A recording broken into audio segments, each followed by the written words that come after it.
जननायक जनता party के विधायक व सबसे बुजुर्ग विधायकों में शुमार रामकुमार गौतम भी उतरे योगेश्वर दत्त के समर्थन में। योगेश्वर दत्त के लिए वोट मांगते हुए रामकुमार गौतम ने कहा कि कांग्रेस को तो चुनाव ही नहीं लड़ना चाहिए। आइए आपको सुनवाते हैं सुर्खियों में रहने वाले दादा गौतम ने क्या कहा। उसके पास अगर कम्युनिस्ट का भी टिकट होता तो भी उसके समर्थन के लिए ज़रूर आता। पिछले चुनाव तो क्योंकि मैं भी खुद चुनाव लड़ रहा था इसलिए मैं नहीं आ पाया। ऐसे ऐसे लोग कितने हैं जो चुनाव लड़ते हैं। डीएसपी का पद छोड़ के आया है, हिंदुस्तान वर्ल्ड में एक पोजीशन हासिल करके आया है, कुश्ती में सारी दुनिया के पहलवानों को हरा के आया है और अच्छे से अच्छा इंसान है। तो मैं तो उस नाते से उसकी मदद करने आया। पार्टी का भी समर्थन रहेगा, खाली पहलवान को रहेगा? है जी, पार्टी को भी समर्थन रहेगा या पहलवान? अरे भाई पार्टी की तो टिकट ले रही है, उसको तो लाभ कुदरती होगा। Naturally he is on the BJP ticket, naturally BJP will be benefited. लेकिन मैं ये कहता हूँ कि मैं जो आया हूँ मुझे किसी पार्टी ने नहीं भेजा, मुझे बीजेपी ने नहीं भेजा, मुझे जजप्पा ने नहीं भेजा, मुझे किसी ने नहीं भेजा। मैं अपनी आत्मा की आवाज़ सुन के आया हूँ कि भाई इस बच्चे की मदद करनी चाहिए। तमाम दिग्गज नेता जो है बीजेपी जेजेपी के यहाँ आ रहे हैं, तो आपको क्यों नहीं भेजा यहाँ चुनाव प्रचार के लिए पार्टियों ने? ये कोई सवाल ही नहीं है, उनकी मर्जी। मैंने क्या लेना भाई इस बात से। ना मैं किसी का कोई मुझे कह दे कुछ भी, मैं मानूँ ना मानूँ वो भी मेरी मर्जी है, ये कोई बात नहीं। क्या देख रहे हैं आप? जजपा जो है 2-3 दिन से साथ दिखाई दे रही है। पहले मुझे नहीं पता जजप्पा का, जजप्पा वाला से पूछो। मैं तो खुद पर्सनल कैपेसिटी तो जजपा में है सर। मैं पर्सनल कैपेसिटी में मदद करने आया हूँ। रामकुमार गौतम नारनून का रहने वाला हूँ, एमएलए हूँ, इस नाते से मदद करने आया हूँ। मेरा ये मुझे जब पता लगा पिछली बार योगेश्वर गांव में भी आ रहा था तो मुझे बड़ा दुख पहुंचा। चलो गांव का कैंडिडेट था, वैसे तो मैं समझता हूँ मेरी धारणा इन मलिकों के बारे में ये है कि भाई इनको तो पुराने लोग यूँ कहते मलिक राजा है, भाई बड़ा शाना है, बड़े दिल वाला है। लेकिन फिर भी चलो गांव का था, गांव का कई बार नारा लग जाता है। अब की बार तो गांव को एक होके करना चाहिए मदद उसकी, कोई गांव का उम्मीदवार भी नहीं है। रामकुमार से लगातार किसान नाराज हैं, जो 3 अध्यादेश आए हैं और एक जाट बहुल है, तो क्या फर्क पड़ेगा, क्या मानना है? ऐसा है, जहाँ तक अध्यादेशों की बात है, जहाँ इस कानून की बात है, अब मैं तो हमेशा से ये कहता आया हूँ, अगर कोई इसमें चीज़ किसान मांगते हैं कमी रहेगी है तो मोदी सरकार को देनी चाहिए। मैं खुद इसका पक्षधर हूँ। किसान का जीवन बड़ा कठिन जीवन है, साधारण जीवन नहीं है। किसान बड़ा मुश्किल गुजारा करता है, बहुत परेशानियों से गुजरता है। इसलिए किसान की जो भी मांग है, वाजिब मांग, वो सारी माननी चाहिए। जो कमी रहेगी है वो भी करनी। पर्सनल ओपिनियन क्या है, अगर आपने उस बिल को पढ़ा होगा? मैंने पढ़ा नहीं। ठीक है, गलत है। मैंने पढ़ा नहीं, मैंने कोई सा न कौन सा एक कानून नहीं पढ़ रखा। इसलिए मैं तो एक बात ही कहता हूँ, जो चीज़ किसान के हक में नहीं है उसको ठीक करना चाहिए, किसान के हक वाली चीज़ करनी चाहिए। आपकी पार्टी एक नेता ने चेयरमैन पर दिया जा रहा है, वो तो उसी से पूछ लो, तो टेलीफोन नंबर दे दूंगा मैं, जोगी राम से पूछ लो। मेरा क्या, मैंने क्या लेना भाई। वो तो पहले 1 साल रहा है इसका चेयरमैन रहा है, हाउसिंग बोर्ड जो भी है इसका, उसने ठुकरा दिया कोई, वो तो उसका अपना खेल। जिस तरह से बीजेपी के पूर्व विधायक रहे परमिंदर ढोल, उन्होंने भी छोड़ दी पार्टी, कितना फर्क पड़ेगा? परमिंदर ढुल का मुझे क्या पता जी, वो भी उसी से जाके पूछो या लोगों से पूछो भाई। परमिंदर ढुल कितना बड़ा नेता है, वहाँ से क्यों आ रहा है इतने वोट से? बीजेपी जीती है, सरकार बनी है, 40 एमएलए बन गए उसके, वो क्यों आया? वाई ही लॉस्ट, इससे पूछो। गठबंधन से कहीं ना कहीं विधायक भी और किसान भी नाराज नजर आते हैं, इसी वजह से परमेंद्र ढुल भी गए हैं और सियाग ने भी ठुकरा दी। आप सोचते कुछ ना कुछ तो गड़बड़ है? ना मुझे तो कुछ नहीं पता इसका, तो देखो उन्हीं से पूछो।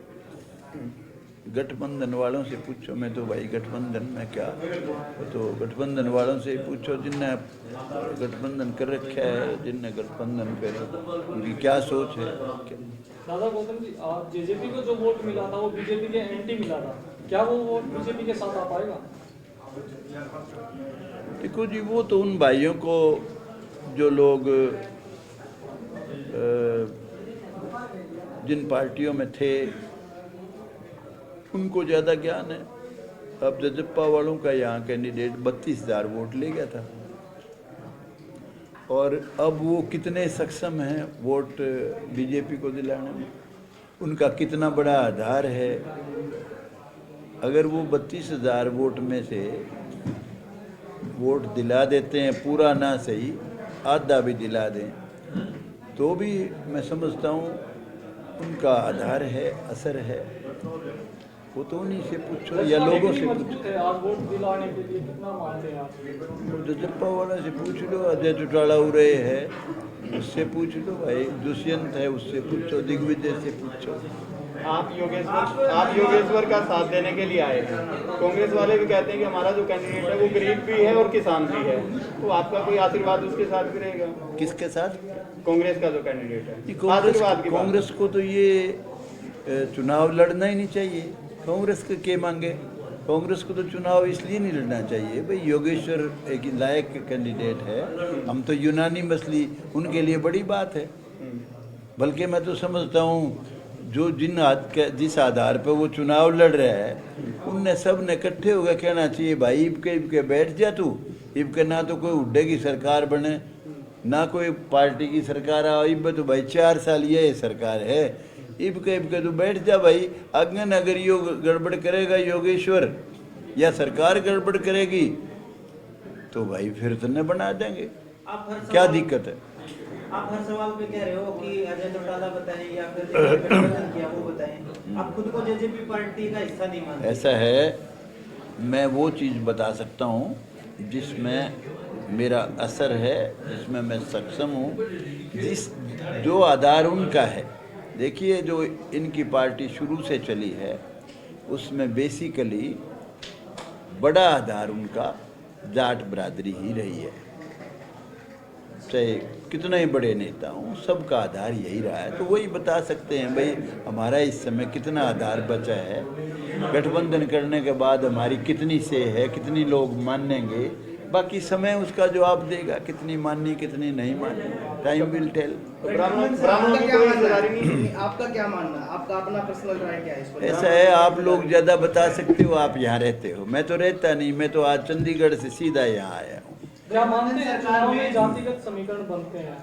जातिगत समीकरण कुछ लोग बनाते हैं यार, बनाते हैं वो लोग जो बहुत खतरनाक भ्रष्टाचारी हैं, जिनका धंधा क्या है, राज को ऐंठना और भ्रष्टाचार करना, खूब भेदभाव करना, जातिगत भेदभाव, जाति का फैलाना, हाय जाटो मर जाओगे, हाय ब्राह्मणों मर जाओगे, जो इस तरह के नारे लगाते हैं ना, वो नहायत घटिया नस्ल के लोग हैं, अच्छे लोग हैं ही नहीं वो।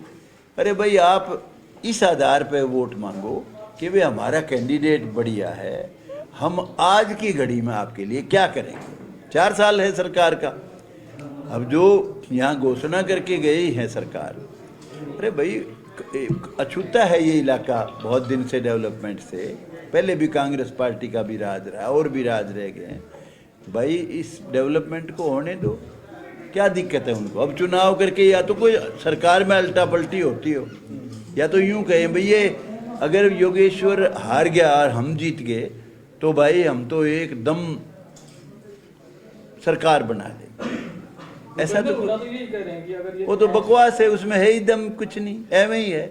बात क्या है ये, इस बात में कौन सा दम है, मुझे कोई समझा दो, हुड्डा साहब खुद बता दो कैसे पलटी सरकार बदल जाएगी, बताओ मुझे किस तरीके से बदलेगी। 31 MLA हैं कांग्रेस पार्टी के, बदल देंगे सरकार हुड्डा साहब? बकान की बात है ये, लोगों को बरगलाते हैं और जो इंटरव्यू देते हैं कई मैं सुनता हूँ तो मुझे बड़ी हैरानी होती, भोले वाले किसान को भगाते हैं, जात पात का जहर डालते हैं। डेवलपमेंट कौन सा डेवलपमेंट कर गया, किसने कर दिया? पहले बताओ मुझे क्या डेवलपमेंट हुआ, पहले लंबी चौड़ी बात क्या हुई। आज जो है इनका कैंडिडेट अगर जीतता है बीजेपी का, तो चंद घोषणाएं करके गए हैं, डेफिनेटली पूरी करेंगे वो, और नहीं पूरी करेंगे तो 4 साल के बाद उनके जूत मारियो, क्या दिक्कत है। आज तो उनका समय है, इस समय के खिलाफ क्यों जाओ। जो आदमी यूं कहता है मैं तो धरती पलट दूंगा, ये एमएलए बना दो मेरा, वो तो पागल बना रहा है, इज फूलिंग द पीपल। आप मुझे बताओ, आप खुद समझदार लोग हो, किस तरीके से बनेगी सरकार। हुड्डा साहब की सरकार बन सकती है 4 साल के बाद जब इलेक्शन आएगा, उस समय हुड्डा साहब कह सकते हैं। पिछले इलेक्शन में भी वो कह सकते थे कि भाई हमारी लड़ाई है और हमारी सरकार बनाओ, और लोग जो उनके वेल विशर हैं वो बना देते, उन्होंने बनाया। वो कहते अब जो भाई पिछली बार बना था श्रीकृष्ण हुड्डा, वो तो इस हल्के का भी नहीं था, फिर भी हुड्डा साहब की वजह से, या उनका पर्सनल आधार भी होगा, उसको बना दिया। वो कहते हैं कि जब बातें कहने को बहुत थी हुड्डा साहब के पास, आज तो कुछ कहने को है ही नहीं। वो यही कहते हैं अगर ये चुनाव हम जीत जाते हैं, बीजेपी के और जेजेपी के विधायक बड़े नाराज हैं, वो कहीं ना कहीं इस्तीफा देंगे, सरकार टूट जाएगी। कमाल करते हो जी, कैसी बोली बोली बात कर रहे हो आप। कितने आप गणित सारे जानते हो, कितने क्या गणित है। किसी सूरत में भी सवाल पैदा नहीं हो सकता खट्टर की सरकार गिर जाए, किसी सूरत में भी सवाल पैदा नहीं हो सकता। जो भी आदमी कह रहा है वो कोरी बकवास कर रहा है ही कुछ नहीं। वो सिर्फ ये है लोगों को बका रहे हैं, और अंदर खाने जाके कानाबाती कुर करते हैं। अरे यो ब्राह्मण बन गया तो बताओ ये कौम कहाँ से आ गई है। यूं नहीं कहते रहे, ये हिंदुस्तान का गौरव है, इसने सारे देश का नाम रोशन कर दिया, इसने भैंसवाल गांव का, बड़ौदे का, हरियाणा का नाम रोशन कर दिया, हिंदुस्तान का गौरव है, ये कोई नहीं कहता। वो कहते हैं किसान विरोधी सरकार। अरे किसकी किसान विरोधी सरकार है। किसान विरोधी है तो वो लड़ाई रखो, तुम यहाँ के करने कर रहे हो। वो कहते हैं प्रतिनिधित्व जो योगेश्वर करते हैं, किसान विरोधी सरकार का करते हैं। कुछ नहीं करता वो तो योगेश्वर को वोट जो मिलना चाहिए वो उसकी अपनी शख्सियत का मिलना चाहिए, और जो लड़ाई वो किसान हित में भी लड़ सकता है, बनने के बाद वो जब वहाँ बैठेगा तो किसान की कोई कमज़ोर बात है वो बर्दाश्त नहीं करेगा, वो कहेगा ये ठीक करो इसको। ऐसा नहीं हो सकता क्या। एक एमएलए बीजेपी का नहीं बैठा था वहाँ विधानसभा में आके, असीम गोयल, तो ये तो पहलवान है, तो और ताकत से बैठेगा अगर कोई बात नहीं मानेगा तो। शख्सियत के आधार पर नामों में राम कुमार गौतम को विधायक बनाया गया था, लेकिन बाद में अपनी पार्टी से, अपनी सरकार से पटरी पे नहीं बैठी बात है। आपको नहीं लगता वो सफर तो वो लोग भी करें, कल इनकी भी ना बैठे तो ऐसा ही हो जाए। ऐसा है, मेरी बात अलग है, मैं अलग आदमी हूँ, मेरी बात छोड़ो। मुझे ना तो कोई लालच, ना कोई दूसरा कोई डरा सकता, ना कोई लालच दे सकता, मेरी तो बात ही अलग है। और इसका जो है, ये भी लड़का जो है निडर लड़का है और पुरुषार्थी है, और देश में इसने देश का गौरव बढ़ाया है, तो इसलिए भाई ये सबसे बेस्ट कैंडिडेट है जो मैं समझता हूँ। एक मौका मिलना ही। और इसके पास अगर कांग्रेस की भी टिकट होती तो भी यही जीतना चाहिए था, इसके पास कम्युनिस्ट की टिकट होती तो भी यही जीतना चाहिए। पत्रकार इसकी शख्सियत की वोट है। बजरंग पुनिया अपना वेट छोटा, इनको तो पूरा करना। गौतम जी, आप कहते हो कि ये पहलवान है वहाँ बैठ जाएगा विधानसभा। हरियाणा के जो राजनीतिक आदमी राम कुमार गौतम को सबसे बड़ा पहलवान मानते हैं, लेकिन आप भी अपनी बातें मनवाने में कामयाब नहीं हो पाते। देखिए ऐसा है, इस देश की बदकिस्मती है, एक बेहुद्दा कानून बनाकर राजीव गांधी कमज़ोर था, उसने सोचा तेरी हुकूमत गिरेगी, एंटी डिफेक्शन का कानून बनवा दिया उसने, ताकि कोई एमपी इधर से उधर ना हो। इसलिए सबसे बड़ा जो ड्रॉबैक है इस एंटी डिफेक्शन लॉ का है। अगर ये कानून ना होता तो कमाल करता है, क्या करते? ये कानून नहीं होता तो बहुत चीजें होती। Ramkumar everybody would have shared power, सारे एमएलए पावर शेयर करते, और जो पार्टी में बीजेपी में हैं वो पूरे शेयर करते, हम तगड़ी पावर शेयर करते। लेकिन फिर भी समय बलवान है, वक्त करे नर क्या करे, वक्त बड़ा बलवान। गौतम जी, अर्जुन का पहिया बिल्लो ने रोका, वही अर्जुन वही बाणा। योगेश्वर जी आरक्षण के खिलाफ कह रहे हैं कि आरक्षण खत्म होना चाहिए, जी। क्या आप उसका समर्थन करते हैं इस बात का? देखो भाई ऐसा है, एससी बीसी की वोट में सुनिए उसी को खत्म मैं बताता हूँ, सुनो। योगेश्वर क्या क्या कहता है मुझे नहीं पता है, मेरे ख्याल में ऐसी बेहुदा बात उसको नहीं करनी ट्वीट कर रखा चाहिए। हूं। सुनो, मुझे नहीं पता, मेरी सुन ले। जो सदियों से गुलाम रहे हैं उनको आरक्षण मिलना चाहिए। एससी को जो आरक्षण है, जो असली बैकवर्ड है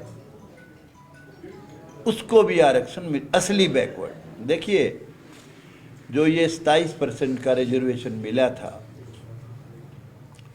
वो जो ओबीसी बनाए थे, वो उनकी मंशा शुरू में जो थी वो ये थी, जो असली बैकवर्ड हैं उनको नौकरियों में हर चीज़ में सीट मिले। असली बैकवर्ड कौन है? नाई, तेली, धोबी, छिपी, गरीब जातियाँ, जिनके पास ना ज़मीन है, ना जायदाद है, ना कारोबार है, उनको मिलना चाहिए था।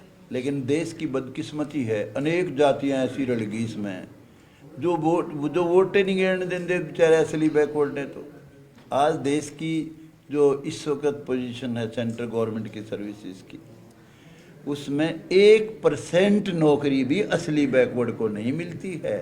1%, मैं एक नहीं कह रहा, 1% कह रहा हूँ। क्यों नहीं मिलती?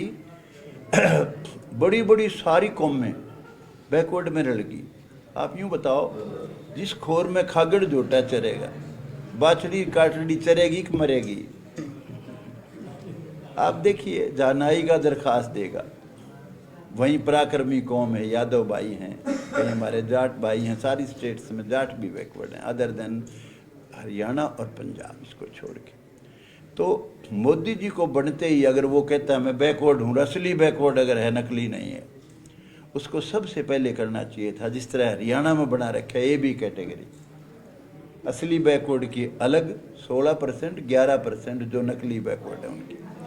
तो वही फार्मूला उसने वहाँ अपनाना चाहिए था शुरू में ही, ताकि उनका कोई हक ना खाए। वो परसेंटेज वो डिसाइड करते भाई कितना मिले उनको।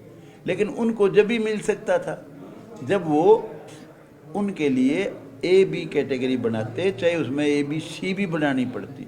उसमें फिर क्या थी, ना तो कोई एजुटेशन करता, कोई गुज्जर भाई मांगे फर्ज किया राजस्थान में, ले ले भाई आजा, भाई जाट भाई हमारे यहाँ के मांगते हैं रिजर्वेशन, तू भी ले ले भाई आजा।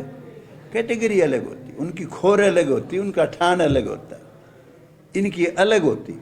ये अलग अपनी नौकरियों में सीट लेते और वो अलग लेते, किसी के साथ अन्याय नहीं होता। अब तो घोर अन्याय है, 27% नौकरियों में इतना अन्याय है जिसका कोई अंदाजा ही नहीं है। मोदी साहब की तो नज़र है नहीं, मैंने रामचंद्र जांगड़े को कहा था, मगर तू इसका MP बन रहा है।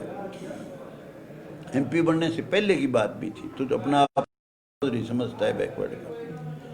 बैकवर्ड का कहता है मैं SC BC की वो करूँगा। मैंने कहा भाई तू, मोदी ने एक दिन कहे हमारे को तो 1% भी नौकरी नहीं मिलती असली बैकवर्ड को, भाई कैटेगरी बना दे, किसी को क्या तकलीफ है? फिर ना कोई खिलाफत करेगा देश में। मराठों को चाहिए, मराठा एजुटेशन करता है आज देश में, ले जाओ, Maratha will be in another category, तुम उसमें से दाना तुम भी खाओ और ये इसमें से न्यारा चल लेंगे, कहीं ना रोड़ा ना रबदा ना, Gautam ji everybody will be happy. कई पार्टियां कहते हैं 100% दे दिए जिसके जितने वो बेउद्दा लोग हैं, बिना दिमाग के हैं, बुद्धि खत्म है उसकी। मैंने समझाया था उसको, मगर राजकुमार पागल हो जाएगा। 100% रिजर्वेशन के मायने हैं देश निकाला देना, टैलेंट को देश का बीज मारना। क्या कर रहा है? 100% रिजर्वेशन भाइयों चाहिए, अड़ू से लोग बैठे, हाँ भाई ठीक कह रहा है। अरे भोली बूझ, 100% रिजर्वेशन नहीं, देश की तबाही। पागल है वो तो, ये गॉन मैड, पागल हो चुका। पहले जाटा निकाली को शारदाई बामड़ा को से SC BC खातर आया हूँ। एक बात बताओ, मैं तो 1000 बात बता सकता हूँ, आज नहीं बताऊंगा मैंने SC BC के लिए क्या किया। वो एक बताओ अपनी जिंदगी। शोए जहर फैलाने के, जहर फैला रहे हैं। जब वो MP बना कुरुक्षेत्र से जाटों ने खुद कहता है 20-25% वोट दिए थे, ब्राह्मणों ने भी दिए थे, बनियों ने भी दिए थे, हर कौम ने दिए थे। अब SCBC उनकी वोट लेना चाहता है। पागल के बच्चे हैं वो, क्यों देंगे वोट उसको? किसका नुकसान नफा करेगा वो? बहुत शाने हैं लोग आज, ऐसे दुकान नहीं चलने देते। मैं सारे खेडे करा के जो यो ईब करे, इससे कई गुना ज्यादा कर रहा हूं मैं, ये तो कुछ भी नहीं है। मैंने इसको समझाया था, अरे मगर तू राजकुमार, तू यूं कह पार्टी चलानी है, मैं सबको सबका हक दूंगा भाई। तू कहता 35 कट्ठी, 35 जाट ने इग्नोर कर देगा। आज जाट बहुत आगे जा चुका है और जाट ने तेरे को वोट नहीं दिया। मेरे को MLA दोनों बार बनाया जाटों का, इबके तो सारे जाटा ने बनाया हूं। पिछली बार भी जाटों का बड़ा रोल था। जाट कौम को इग्नोर कर देगा, कैसे कर देगा? फिर ब्राह्मण, कहीं वो बता रहा था मेरे को कोई, बोला भाई ये पुजारी हैं, यूं बोला पत्थर पूजे हैं, बोला सारे गरीब हैं। वो उन गले भी छेड़ दी, बढ़ेगा कड़े सी। अरे SCBC के अनेक चौधरी हैं, तने क्यों मानेंगे? तुम्हारों के न्यारे चौधरी हैं, वाल्मीकियों के न्यारे हैं। तू कौन? बोला मैं खामखा। अरे है तो सूरसेन की औलाद तो नकली है, असली हो तो ये लड़ाई लड़न की नहीं है जो तू कर रहा है। यूं कह भाइयों सबको सबका हक दूंगा, भाइयों 100% रिजर्वेशन चाहिए। जब वो 2 बालक जाटा के उसने पकड़ने गांव में, मैं तो सबकी मांगू था, छेरे भी। बोला क्या करेगा? बोला लड़ूंगा। बोला खुरगाई क्यों काटे? बोला लड़ूंगा। फिर बोला तू या गोबरी क्यों करे? बोला बाजूंगा। कह दो तू लड़ ले, कह तू बाज ले। मेरे समझ में नहीं आती। सैनी बहुत बढ़िया कौम है, बहुत अच्छे लोग हैं, उनको ये बका रहे हैं और बैकवर्ड ने बकावे है। रामचंद्र जांगड़ा नेता हमारे ये BJP सरकार में दिमान बरादरी का है, देश का गौरव है। वो भी DSP का पद छोड़ के आया। संदीप सिंह रामगढ़िया है, दिमान है, देश का गौरव है। रामचंद्र जांगड़ा है, ये बैकवर्ड की राजनीति करते हैं। भाई उसने उस खेत में कौन चढ़ने देगा जहां उनके पाली और बैठे हैं? नारा लगाता है। अगर नारा लगावे था, उसका भतीजा खड़ा कराया था जहां से वो MLA बना था, वो बुरी तरह से आ रहा है। खुद लड़के दिखांदा कहीं कुरुक्षेत्र से पहले MP बन गया, भतीजा छोड़ के चला गया। वो छोड़ के चला गया, उरे लग गया आगे बुकान। बोला मैं इतनी पर्ची ले लूं तो ये योगेश्वर हार जाएगा। लोग पागल हैं कि क्यों वोट देंगे तेरे को? हंडे हुए बिना ही बात, कोई बात नहीं। अरे ये सैनी तो बड़ी समझदार कौम है, उसने इसका भतीजा छोड़ गया, इनका अकेला गया, ये भी छोड़ देंगे। और का या मुझे यूं समझाए, मैं इसने बोला भाई जब ये रिजर्वेशन तू जाटा है खिलाफ लाग रहा बकन, मैं कहा जब ये रिजर्वेशन हुआ जब के रहा यूं बोला, जब यूं बोला आवाज तो मैं भी उठाया कर दा। मैंने तो कहीं किसी अखबार में बात नहीं, मैंने कहा जब तू कहाँ गया था ईब लग रहा है एकदम इतना बोलना। तो एक बात तो बता दो भाई, मैंने SCBC का पक्ष में ये किया, मैं मान जाऊंगा भाई, लड़ाई लड़ रहा है भाई, इसकी मदद कर दो। चलिए आप सरकार में आपकी पार्टी हिस्सेदारी है, तो एक बात मैं आपसे 8% अति पिछड़ा को सरकार ने सरपंच पद के लिए दिया। मुझे नहीं पता, सरकार की बात खट्टर साहब से, सरकार की बात हर बात खट्टर से पूछो।